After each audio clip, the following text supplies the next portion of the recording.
Nanayım.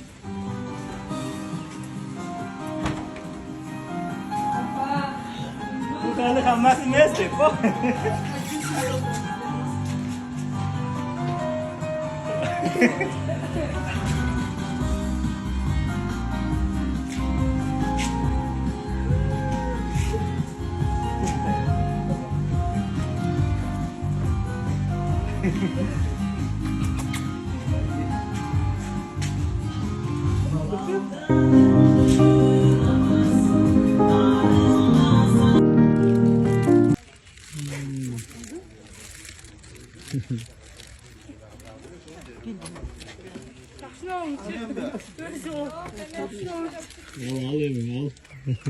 Benzin koymayı istedim Zeynep'ten şimdi.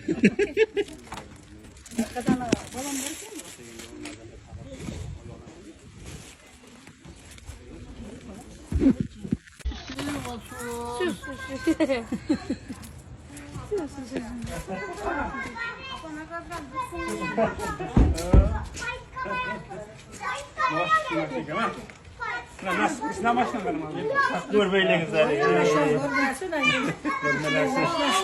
Başına olsun adamım. Bak başta seninki de. Koy. Allah razı olsun. Paçin. Paçin